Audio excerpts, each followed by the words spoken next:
Hmm.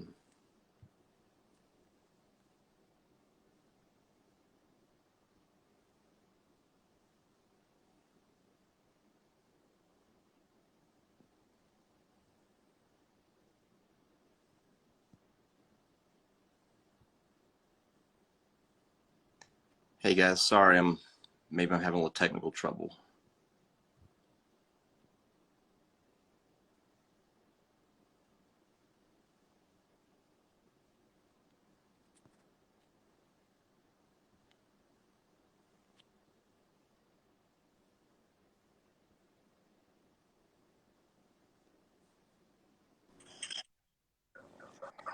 Hey, Hi, let me in. yeah, I don't know what was happening there. I don't know. Technology surprises me sometimes. Right. Hey, well, welcome to the live Q&A with Dr. Yvette Carrillo. Appreciate you being with us here from San Diego. And maybe before so I know I know you're a periodontist. I know you're in private practice. You just started a new practice there in San Diego, and want to hear about that. But maybe you could also just introduce a little bit about your background, where you went to, where you did your residency, and just a little bit, how long you've been in private practice. All right, sounds good. Thank you for having me. I really, really appreciate it. I don't do a lot of lives, so I was super nervous, but I'm here. I love you guys. You know, you guys have been great to work with. So I couldn't say no, but a little bit about myself. I grew up in rural New Mexico, super small town, middle of nowhere. It was very agriculture heavy. My school was an ag school. So lots of animals, really cool electives. And so I got a free ride for undergrad because of the lottery scholarship. Ironically, they do it here in San Diego too, but they don't anymore. But I went to school in New Mexico, did 4 years of undergrad there, went to Loma Linda for dental school. My dad's a general dentist back in New Mexico, kind of what we call like a super GP. So he does everything. He does implants, he does ortho, he does like full mouth pros cases. So I worked in his office when I was 14. I posted about it before, but for 750 an hour, I worked in his lab.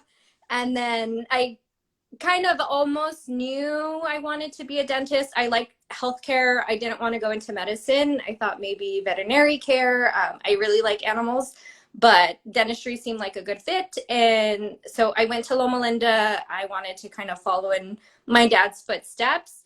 I heard it was a good school, so I went there. I didn't even know there was specialties because where I grew up, I think even now we have one endodontist there, a couple perios, one oral surgeon. There's not a lot of specialists there. So once I started kind of getting my feet wet into school, then I started seeing this whole other world. Like, wow, there's more school after this additional school. And I just always liked perio. I would see the faculty walking. They had black scrubs, and at Loma Linda, everybody wears blue scrubs. And I just thought, oh my gosh, they're so cool. Like, this is so, because it was surgery, but it wasn't oral surgery. I don't like trauma. I never wanted to work at a hospital. I don't like gunshot wounds and just chaos. And perio was so, it was planned. It was almost like plastic surgery in a way where they had a plan. They knew what they were going to do. They got in there, they did it, you know? So I just fell in love with perio. And then by chance I got in. I I wasn't a gunner. Nobody really believes me, but I was kind of just trying to stay in the pack in dental school. And my director got the job and he knew I wanted to get into perio. Somebody had dropped out, so I got in 2 weeks before the program started. And now I'm here. Awesome. So how long have you been in private practice? Since 2018. So I got out, I moved back home because Loma Linda is great. As you guys know, most of the speakers, you know, at Osteogenics were Loma Linda faculty, alumni, all that stuff. It's a really good school. It's really well known, but it's very expensive. So I had a lot of debt and I moved home to try to pay some of the debt, live for cheap, you know, do that whole route. So that was 2018. I stayed for like 4 months. I missed California so bad. I was between New Mexico and Texas, and it just wasn't a good fit. So then I started trekking my way back to Southern California. also because I wanted to be close to Loma Linda because I teach part-time too. So that's a passion project, if you will, to teach part-time. So you're teaching, it's at Loma Linda? It's at Loma Linda. I'm super loyal to Loma Linda. Dental school there, residency there, and faculty there. I've been there for 10 years. So my dad went there. My dad's been practicing for 40 years now. So for me, that's home. Yeah, that's awesome. Yeah, we don't purposely try to get speakers from Loma Linda, but it's like sometimes we hear people and we're like, man, that person's awesome, and then it just works out that they're from Loma Linda. So Church. He's an MD. For those that don't know, he's MD ENT, huh? the director of the ear, nose, and throat program. It's so amazing to have that collaborative care just within doctors, within, there you go, there says go LLU. It's so good. And that's a physician, and they're willing to learn and they're willing to collaborate, and it's so fulfilling. Awesome. Well, I want to switch gears and hey guys, if you guys have any questions, please, you can send them in the comments or you can send them specifically in the question button there, and I'll get them either way, and we'll get the questions asked. I got a couple questions to get us kicked off here. So I know you just started private practice. You just opened a new practice. I know I've seen on your Instagram where you've kind of talked about that's one of the most challenging things that you've done in your life. You know, I'm interested in like, you know, how so, like what's been the most challenging part, and then also the name I find really interesting, the Carrillo Pocket. So maybe you could tell us just a little bit about that journey to starting your own practice, because I know that's like happening, like you just kind of finished it, you're still building your office. So Okay. I'll start with the name of the practice and then go into what's difficult because today's been a day. The name, I wasn't sure what to call the practice at all. I just had no idea. I've been in different situations. I've done like the travel perio. I've been an associate. I've been an associate teed up to be a partner. I've been a partner, a lot of different situations, but I realized really quickly that it doesn't work for me. So I just thought, what's the worst that can happen? I can do it on my own. Dentistry has such a high success rate. I think it's like anywhere from 90 to high 90 percentile for a small business. So I thought I can do it. So I started thinking about it 2019, then COVID hit and all that stuff. So eventually I finally got into my practice now, which is the Perio Pocket. The name is a little bit ironic because I really hate to admit it, but I haven't done like a true perio surgery in like over 2 years. But in 2015, 2 weeks after I was in residency, I was in a near death car accident walking into clinic. So after this like moment of, hey, by the way, do you want to start in 2 weeks? This like super high, oh my gosh, my life is about to change, then it really changed. So I was behind in the program, and then I had to kind of catch up to everybody, and I thought, I'm not going to finish. Like this was so close within my reach, and now it's just going away. Then I started doing really well, manifesting all the things. Because of that story and because I almost died in that car accident, I met a lot of people that encouraged me to share my story on YouTube. And I could not picture myself on YouTube. I was never like someone to get up and speak publicly. It was always a fear for me. I like teaching because I like helping. I don't like the talking part, the explaining part, the getting in front of the camera part. That part's really tough. You get used to it eventually. Hearing your voice for the first time, you're like, oh yeah, do I sound like that? You know? So I had a lot of encouragement to share my story. So I didn't want to YouTube, and so I started blogging. I'm also not a very strong writer because English is my second language. I knew Spanish first. My parents are immigrants from Mexico. They all knew Spanish first. They learned English second. Just within my household, we were taught to speak Spanish first and then transition into English once I got to school. So I'm not a strong writer, but it was a good way to express myself. So I started the blog. The name of the blog was the Perio Pocket. It just seemed fitting. It was kind of cool. I think I had already the Perio Princess handle. My residents helped come up with the name. I did not come up with the name. It was a couple of the residents when I was about graduating, like maybe chief resident, and they were like, hey, there's this thing. I didn't have any social media at all. I was super against it. I'm like, I'm not sharing my patients, my poor patients, the surgery photos. There's no way. But they kept encouraging me to do it and to share my story. And they're like, we know you, but other people don't know you. You should get out there. So I did eventually. Then the Perio Pocket came to me. So I started writing.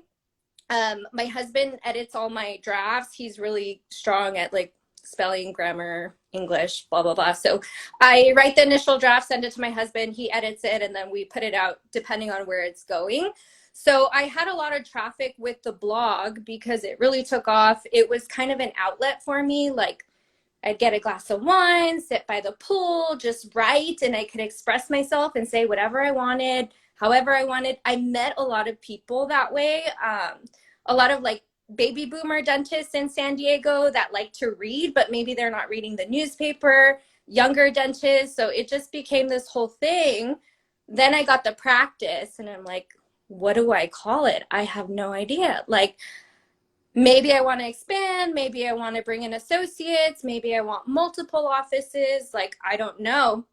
So COVID, pandemic, I started getting in the process of, trying to name the office. I had the loan, I had the money, I had all these things, but I didn't know what I was going to call this project. Then osteogenics was happening. I was going to see all the Loma Linda people, like my residents that helped me come up with the name, my mentors. I'm like, I'm going to have this moment of like, oh, this is what you should call your office. I didn't at all. I had no idea. So my IT, my web person guy, and I really liked the Perio Pocket name. It was catchy. It has a ring to it. So because I had so much traffic and SEO, for those that don't know, search engine option, if you type something in, something comes up on Google, whether you use Google, Chrome, whatever you use, because I had been blogging for so long and I met people through blogging. So I started writing for like Shape magazine, Women's Health. I met patients that way. They would write articles, they would link it back to me. So I had all this web traffic through the Perio Pocket. So we kept the name. And then the website, if you type in the name, it reorients back to the practice. So now my blog has to start all over, which is okay. So I actually changed the blog to Perio Princess. I wanted to keep everything separate, like Perio Princess, Perio Pocket, Dr. Carrillo separate, but my life just kind of bled together to what it is. That's great. I love hearing how the blog was just more of an outlet, and it's like a starting place, and you don't know where it's going to go or how much it's going to help you, but it builds over time, and I think through your passion for it, you grow a following, and next thing you know, it's like a key marketing tool for your new practice. It was. It wasn't the intention at all. I just kind of wanted to meet people and socialize. I'm very social, and then it turned into helping me with the practice, come up with a name, and yeah, exactly, help with marketing in San Diego, which is super, super competitive. Like competitive, but Awesome. Well, I want to jump into a couple of clinical questions, and then I want to, before we get off, I want to talk a little bit about mentorship, because I think that that's something that seems to be a passion of yours as well. So on the clinical side, you just said you haven't done perio in 2 years. So what are you doing? What is your practice focus? Like nothing. Like true perio surgery, osseous, deep pockets, that kind of stuff. I haven't. I'll get a case occasionally and I get really excited and I'm like, oh, perio. So I'll send to one of my friends, and then I get in there and I'm like, this isn't perio, this is some defect, the tooth is cracked, something like that. Which is also really ironic because I teach not only for Loma Linda, but I teach hygiene as well. And so it's there, it's in my blood, but I just don't see those patients because most of my patients, my location, where I'm at, my referring docs, most of those patients are in a really tight 3-month recall, 3-month schedule. San Diego's really healthy. Patients are really healthy here. I think it gets voted like one of the most healthiest cities pretty often.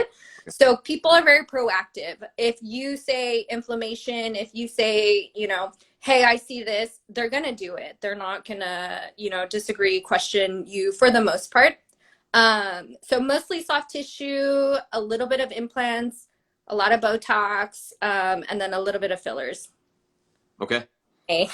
So on the soft tissue, do you use allografts, or is it all autografts, like free gingival grafts, connective tissue?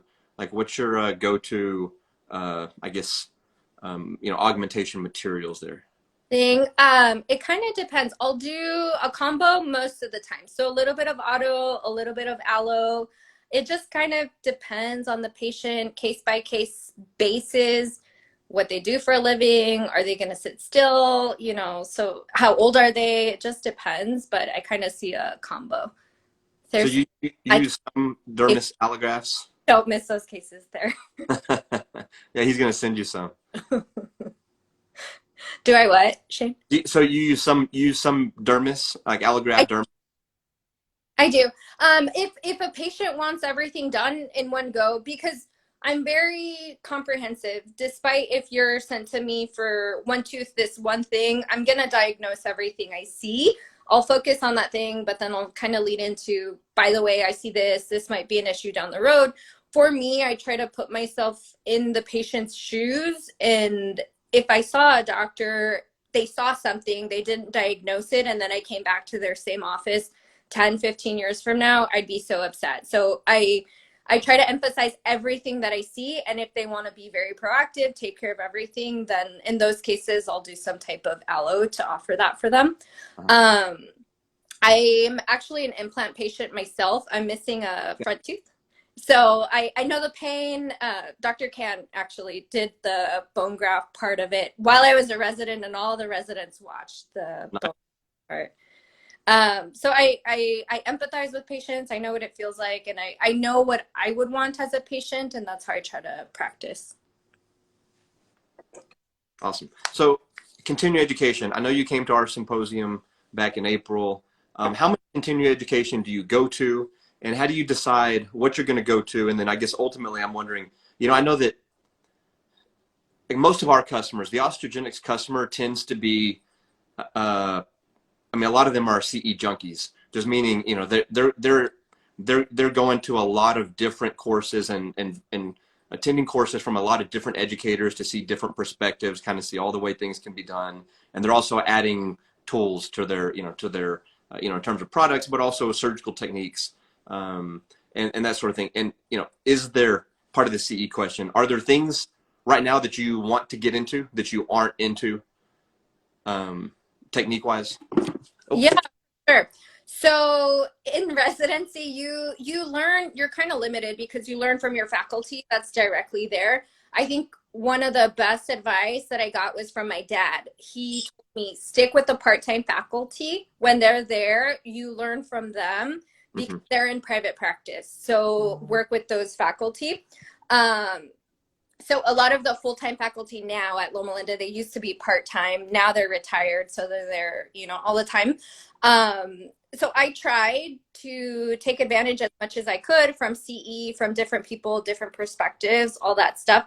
I wouldn't say I'm a CE junkie, but probably my like perio friends and colleagues would say that I am. But something that I'm wanting to get into is using PRF for dermal fillers instead of like fillers. So I'm doing that in November. I'm super excited about. Oh, and I'm getting a 3D microscope, which I'm super excited about. Because of the car accident, I do have certain issues. I can't work as fast as other people, which is okay.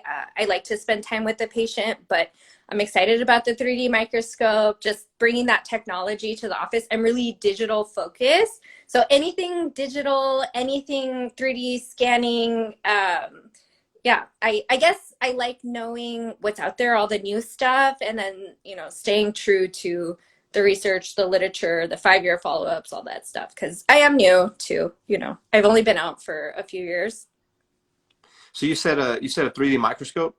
Mhm. So uh, for those of us who don't know exactly what that will do for you, what's the benefit of it? So in my mind, um, the 3D microscope, you wear the glasses, and so instead of my loops, they interchange. They're right now they're the oroscopic loops, so they go from 3 to 4 to 5, but they're very forward heavy, and the light is a touch light, so it all sits right here. I don't have the best posture ergonomics, so it's really heavy on your neck, and then all that twisting, to tell the patient to turn, we can do it, but in that moment, you're thinking, if I have the patient turn, or I could just turn my head. So we tend to just do it really quickly rather than tell the patient, hey, can you turn this way? So for the 3D microscope, you're wearing the glasses, looking at the screen. Your assistant also has some glasses and she's looking at a different screen. And you're looking at the screen instead of looking down at the patient or twisting your. Okay. So that was a recommendation from Dr. Putterman, who's been amazing in my startup, getting started, and just how I practice. So I was really hesitant because it is pricey, but then you kind of weigh like, is this gonna prolong my career? My assistant is also super young. I want her to stay with me forever. So if I'm not reaching, looking forward, then she's reaching and looking a different way. So I'm just hoping this keeps us more, level. We can see different things. She can see different views. So it gives us a better treatment, better view of the patient, better view of the defects and whatever we're treating. Okay. Yeah. Well, that makes sense. Mm-hmm. Um, so let's talk about mentorship for a minute. So I know that, you're kind of, you've been out of school now for, I guess, 4 years, out of your residency, I mean.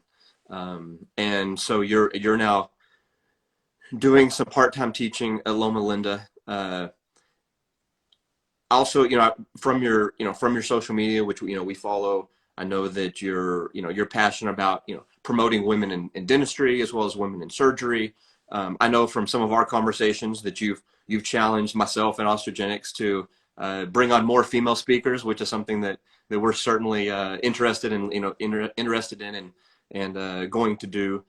So just talk about that, like mentorship and you know why you think that's so important, and then also what would you say us to aspiring female surgeons? Sure. Someone just popped on, Dr. Yale. She just started residency and we met on a Zoom because she was looking for mentorship and someone to help her, coach her. She was going through the interview process. Um, I love my residents. They're all amazing. I say it's like having kids. I don't have kids, but it feels like what it might feel like to have kids. They all have different personalities. They're all asking you different things all at the same time. You're trying to multitask. The way you speak to one of them is not the way you speak to another one. So it really teaches you a lot about yourself and communication also. So it's not just help them grow, but it helps me grow too. And it helps me be a better surgeon because I have to be able to explain at whatever level of their training they're at. But I don't know. I don't think it's a Loma Linda thing, but at least there wasn't a lot of female residents when I was in the program. And then once I left the program, there was no female residents. And then I was one of the only female faculty. So that kind of started that trend of like, you, at least when I was a resident, you want to see somebody who looks like you, whether it's your ethnicity, your race, your sex. Like, it's hard to relate to somebody if they haven't gone through what you've gone through. So somebody who's come through the program, I'm from a super rural town. A lot of people in Loma Linda tend to stay in the system and matriculate through versus I was kind of an outsider. So it's, for me, it was important to stay in the program, to meet other women, to meet other female potential future surgeons and become faculty so that they can have somebody to like look up to. Um, so that's been really neat. The residents, I think a little bit after I left, they started a study club. And so they started mentoring the students. So it's just passing that down, all the knowledge, all the little tips and tricks and helping everybody through. That's what I want to see. Awesome. Um, Dr. Hein. maybe, maybe we could end with a little bit of talk just on social media. Sure. So I know that you're very active on social media. You have quite a few more followers than Osteogenics has, um, which, which is for a lot of the people that we follow tend to do really well with the social media following. Um, like, why do you do that? Which accounts do you follow? And one thing that as we got more active in this about maybe 2 years ago, uh, what was so impressive is how supportive that the community is with one another. And, I almost thought that it might be a little bit of afraid to throw something out there because it would be criticized. Because in my head, that's what you hear before I was even very active on social media. It was like, that's a place to throw something out there and have people come criticize it. But it's not that way at all. Not that there isn't a little bit of that, but at least from what I see in the comments, it seemed like a very supportive group. And I even see a lot of people, sending you a lot of love through the chat here. Just maybe talk a little bit about that, why you do it, the value in it, and then also some accounts that you recommend those on the call today to follow. For sure. I'll be very honest. Hi, Gumshoe. I would have never done it if it wasn't for my residents. So I remember back when I was still a resident and some of my younger residents were showing me like, look at this case, blah, blah, blah, blah, blah. And I'm looking at it. I'm like, oh, but this is wrong. This could have been there. I specifically remember it was one of Dr. Putterman's cases too. And I was critiquing it because as a resident, we're taught to be very analytical, very critical. But once you move on from residency, you stop reading the literature, going to all these classes, critiquing each other, which it's good to have that type of mindset. Private practice is a whole different ballgame. It's so different.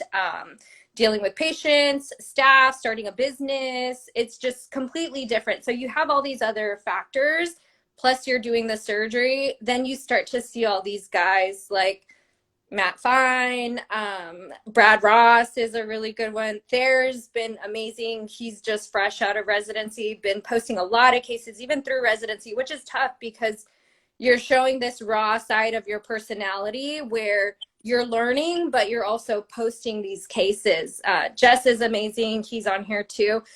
And especially for us, because we're, I think, held to a little bit of a different standard if we're faculty and if we're critiquing you, but we're also posting these cases too. So what I got from it, I felt really lonely and alone when I was in New Mexico and I moved and I didn't have that mentorship. I didn't have the camaraderie that I had in academia, being in Loma Linda, living in the middle of nowhere. And I started getting all these different cases, more soft tissue, more implant cases. And I only learned from that faculty. So I got to absorb all these, Dr. Curry, I got to absorb all these different people's perspectives or different training. We all went to different schools, so we learned a little bit from our own faculty, but then we can just combine our brains, and it was this like amazing thing that happened. And then when the shutdown happened, we all just kind of bonded together. We would have happy hours and just vent to each other. So you have that, collaboration with colleagues. Yeah, no, it's amazing how much you can learn. On Instagram, just following cases and as well as the comments. Like the comments is where the gold is, a lot of the times. Yeah, and they're like, hey, why did you do this? Or why would you not do that? And you're like, well, because of this thing, or maybe I should have done it like that. It just kind of gets those gears going, which I think is what's important. Hey, well, 30 minutes has flown by. I really appreciate your time. I think this has been great. I appreciate what you're doing with the blog, with social media. We follow what you're doing and just wish you a lot of success in your practice and appreciate you being on with us tonight. Thank you. Thank you for hopping on. Thank you for always supporting since I started using osteogenics. Even, yeah, when I lived in the middle of nowhere, you guys have always, always, always been so kind and supportive. So thank you. We also live in the middle of nowhere. It's funny, Las Cruces, that's where you're from, right? Like, yeah. Las Cruces and Lubbock, I've driven through there 20 times. It's Driven through. That's the key word, driven through. I've gotten a lot of gas there. I mean, that's the same way that Lubbock, Texas is. So I appreciate your roots to a large degree. Tried and true. All right. Well, have a good evening. I appreciate your time, and thanks everyone for joining us. Yes. And have a good night. Bye. Thank you. Okay. Bye.